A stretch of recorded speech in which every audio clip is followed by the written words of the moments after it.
sur le plan national, j'ai démarré mon projet social qui avait pour thème les technologies de l'information et de la communication au service de l'éducation des jeunes en milieu rural. Ce projet était subdivisé en cinq phases, mais vu l'importance de ce projet, il a pris un peu de retard. Donc je n'ai eu qu'à faire 2 phases de ce projet, dont la formation de 24 jeunes. Ces jeunes ont été sélectionnés par le ministère du Développement à la base sur toute l'étendue du territoire, et ils sont actuellement en formation au CEMITI. Ce centre où ils seront formés en initiation pour maîtriser l'outil informatique, et ils iront à leur tour dans les localités qui n'ont pas d'électricité et dans les localités reculées afin de leur apporter leurs connaissances en informatique. Et la phase 2 consistait en la réception de 300 ordinateurs. Et ce sont ces ordinateurs, ils sont appelés des ONPC, ce sont ces ordinateurs qui seront distribués dans ces localités afin que les élèves puissent commencer dès le primaire et le secondaire à utiliser tout ce qui est informatique. Et voilà. On peut parler de l'édition 2013 qui aura lieu ce samedi 31 août au Palais des Congrès de Lomé. Nous recevons dans ce journal Gaspard Baka, président du Comité national Miss Togo. Merci d'être avec nous. Merci, salut. Alors j'imagine que c'est une question qu'on vous pose habituellement à la veille d'un tel événement. Je vous la repose quand même. Comment vous sentez-vous à un peu plus de 24 heures de cet événement? Merci de m'avoir invité. Bonsoir les téléspectateurs. Je pourrais vous dire que cette année, je suis particulièrement fatigué. Je suis vraiment fatigué, il a fallu courir. C'était vraiment un parcours de combattant, c'était un vrai marathon. La raison est très simple, nous avons depuis 19 ans maintenant toujours fait les régionales en juillet de manière espacée pour avoir le temps tranquillement d'organiser la finale, de camper sereinement les filles. Mais cette année, compte tenu des événements politiques qui avaient occupé le mois de juillet, il ne restait que le mois d'août parce qu'il faudrait quand même faire cette élection avant la rentrée scolaire, encore pour permettre à nos jeunes sœurs de pouvoir vaquer librement à leurs occupations scolaires. Et donc il nous restait peu de temps et il fallait courir. Je peux vous assurer que ça a couru, c'était de 400 km/h et de Dabaron à Lomé pour pouvoir faire le centre régional, comment on appelle, la gestion de ce temps a été très dure. Voilà. Justement, c'est une gestion très dure. Est-ce que vous nous promettez que tout est fait prêt pour la grande édition de l'année? Oui, heureusement, nous sommes faits prêts, même si ça devrait avoir lieu aujourd'hui, ça se ferait tranquillement, de manière professionnelle. Justement, pour parler de cette édition-là de 2013, est-ce qu'il y aura une particularité? C'est la même chose à laquelle on assiste? C'est sûr, de manière globale, les filles défileront toujours de la même manière, mais certainement qu'il y aura des innovations. Bon, le plateau que nous allons vous présenter sera certainement différent de ce que nous avons fait jusque-là, histoire de vous mettre un peu dans le bain des 20 ans de l'année prochaine, puisque nous sommes à la 19e édition. La décoration, nous allons changer carrément de formule, nous allons aller un peu sur les écrans en LED pour pouvoir tester ce que nous pourrons faire l'année prochaine. Donc c'est sûr que ce sera autre chose. Et puis on vient de suivre dans l'extrait le bilan de la Miss sortante, c'est la Miss Togo 2012. Alors dites-nous, la nouvelle élue, sur quoi va-t-elle travailler? Quels seront ses changements? Il y aura une continuité parce que nous avons envie de faire pénétrer un peu plus ou relever le taux de pénétration de cet outil qui a toutes les difficultés de rentrer dans la vie du Togo. Le taux de pénétration aujourd'hui est de 6%, ce n'est pas normal. Parce que vous conviendrez avec moi que celui qui ne comprendrait pas cet outil de travail d'information, ce serait les analphabètes de demain. vous serez d'accord avec l'informatique. Je parle de l'informatique, les technologies de l'information, de la communication. Il faudrait que nous fassions en sorte que les Togolais puissent comprendre le bien fondé, l'importance de cet outil-là. Et nous avons un peu, comme nous savons le faire depuis un moment, nous ne pourrons pas régler tous les problèmes. En fait, notre objectif, c'est d'attirer l'attention de nos gouvernements sur cet aspect, sur ce manquement-là, les appeler vers ça, leur toucher du doigt, faire en sorte que vous serez surpris de savoir qu'au Togo, les gens ne sont pas capables de faire la différence entre un poste téléviseur et un ordinateur. Ce n'est pas normal. Donc il faudrait nécessairement que nous allons vers là. Et le projet que la fille a dirigé, le titre, c'est-à-dire sa déclinaison, c'était au profit de l'éducation des jeunes en milieu rural. Les ordinateurs, les 300 ordinateurs qu'elle va donc offrir à ces écoles et à ces jeunes-là sont donc ont une intégration de panneaux solaires pour permettre donc aux personnes de contrées difficiles, qui n'ont pas assez d'électricité, de pouvoir utiliser tranquillement cet appareil. Alors, M. Bakay, une question. Miss Togo, chaque année, on voit des filles qui viennent défiler avec des niveaux différents. Il y a beaucoup de critiques qui viennent, notamment sur l'âge, le niveau scolaire. Est-ce qu'un travail sérieux est fait à ce niveau?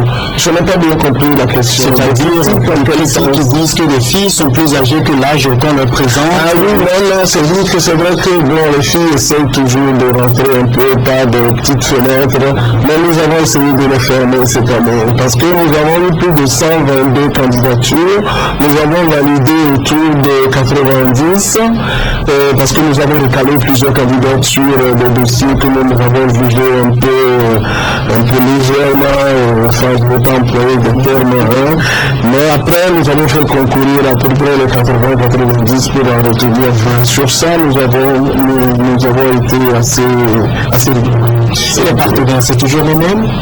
Oui, c'est vrai que ça fait plaisir de savoir que les sociétés commerciales au Togo ont compris que c'est un des meilleurs vecteurs de communication qu'il faudrait utiliser pour leurs produits et se plaisent à le faire avec grand plaisir, malgré la situation socio-politique et financière du pays. Mais je peux vous assurer que de ce côté, le Togo, le comité n'a aucun problème, ça se passe très bien. Alors, une toute dernière question, M. Baka. Que deviennent les anciennes Miss Togo?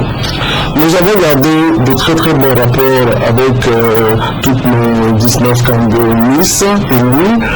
Je suis à mesure de vous dire en date d'aujourd'hui, je suis sur toutes les 19 Miss. D'accord? Nous avons entre-temps voulu rêver à vouloir les faire venir toutes à la 20e édition, mais nous sommes toujours en train de travailler là-dessus. J'espère que nous y arriverons. Est-ce qu'elle reste toujours aussi belle? C'est peut-être l'accueil de certaines. C'est pour ça peut-être qu'elles sont hésitantes à vous dire. Gaspard Baka, président du comité national Miss Togo, merci d'être passé dans ce journal. C'est un plaisir. Et toujours dans la page culture de cette édition, le monde de la poésie togolaise s'agrandit à nouveau. 4 nouveaux auteurs viennent de faire leur premier pas dans ce cercle. Ils sont auteurs de 4 ouvrages édités aux éditions Continent. Les 4 ouvrages ont été officiellement dédicacés ce jeudi à la Maison des avocats de Lomé. Cassandra Naoui pour le compte rendu. Une soirée de dédicace est une rencontre entre des auteurs et leur public lecteur. Après avoir réussi une rentrée littéraire très remarquable, les éditions Continent reviennent à la charge. Cette fois-ci avec 4 nouvelles œuvres littéraires qui agrandissent davantage le spectre de la littérature togolaise. Il s'agit de Libation de maître Joseph Kokou Kofigo, Résonance de maître Massimilien Amudi, Le silence des barreaux de maître Koko Djoka, puis Sanglo et Espoir de Ernest Kadjové. Les contenus nous plaisent beaucoup. Il y a de l'engagement, il y a quand même la plaidoirie pour les peuples délaissés. Et non seulement nous sommes vraiment charmés par les mots employés par les auteurs, mais aussi surtout par exemple quand vous prenez Libation, qui revisite l'histoire culturelle du Togo. Des ouvrages dont le contenu s'articule autour des thématiques diverses comme le respect de la tradition, l'amour de la culture africaine et de l'espoir en l'avenir. Sanglots, parce que effectivement il y a des douleurs, il y a des souffrances, la misère, la guerre, etc. mais espoir parce que effectivement, je crois que l'espoir est permis. Le recueil de poèmes Résonance a particulièrement accroché ce lecteur. Pour lui, l'œuvre fredonne de douces mélodies d'amour en y associant toute la nature. En tant qu'apprenti écrivain, il faut dire que j'ai été intéressé déjà par l'édition Continent qui donc a publié ses bouquins ce soir. Et Sanglot Espoir que je tiens entre mes mains est un livre de Ernest Cavegui qui m'a vraiment touché. Donc au travers donc, de la lecture de ce bouquin, faut dire qu'essentiellement le Sanglot, c'est vrai, il est bien passé, mais c'est beaucoup plus le côté espoir, l'espoir d'un lendemain nouveau pour le Togo, notre pays. Ces 4 nouvelles œuvres littéraires viennent rejoindre une longue litanie de romans et de recueils poétiques édités cette année, signe que le Togo est un terrain fertile de l'imagination et une terre de littérature. Pour la vie, tu as perdu ton nom. De la littérature à la musique, il n'y a qu'un seul pas à franchir et parlons à présent du concours Talent d'Or. C'est un concours qui donne la chance aux musiciens en herbe de révéler les talents cachés en eux. Et bien, ce concours est arrivé à la phase de présélection vient d'être achevée et les membres du jury ont présenté les noms des candidats qui ont été présélectionnés pour la suite du concours. Rachta Madjom.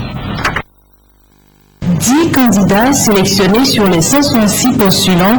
Voilà donc pour la première étape du concours Talent d'Or lancé il y a un mois.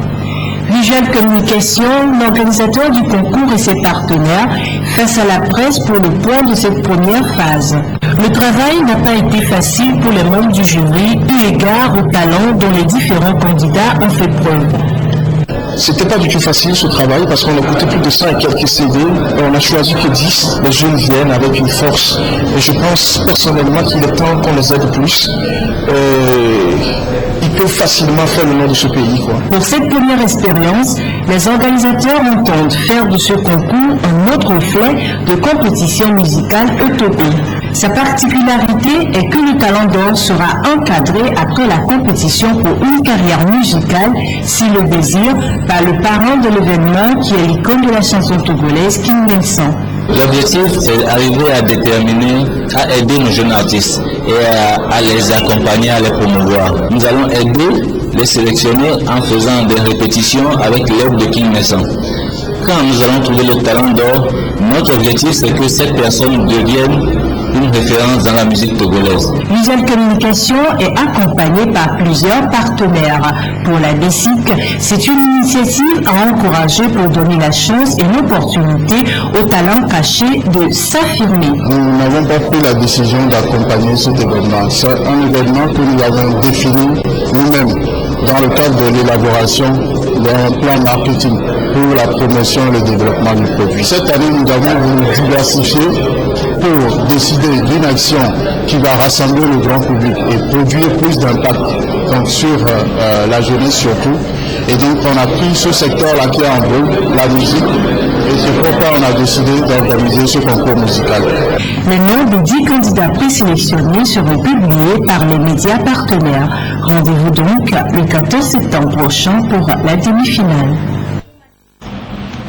Ce jeudi, le peuple gain du Togo a célébré la 350e édition de la fête Épée. C'est une fête qui marque chez les Gains la fin d'une année et le début d'une nouvelle année. Les Gains remercient les divinités pour leur protection tout au long de l'année écoulée et leur confient la nouvelle année. Le point culminant de cette célébration est la prise de la pierre sacrée ou Épée Soso. Et cette année, la pierre qui a été prise est de couleur blanche, symbole selon les Gains de paix, mais aussi de vigilance vis-à-vis de l'eau et du feu. Norbert Dansou, Ugatipo. Cérémonie, faste et concours, ce sont des rythmes traditionnels regroupant tous les fils et filles du peuple gain.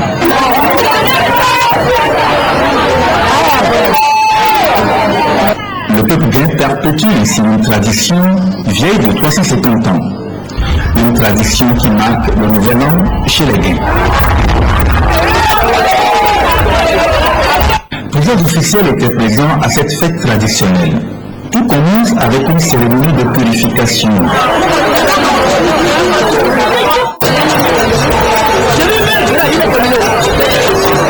Puis s'ensuivra le défilé des adeptes des 41 divinités gains.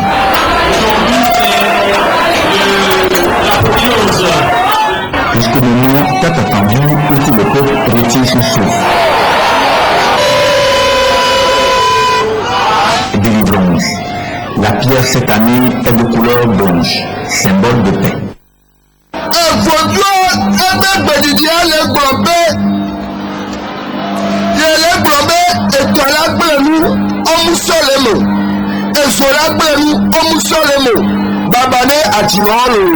Le message dit que il y a danger cette année à travers la flamme et l'eau, c'est-à-dire le feu.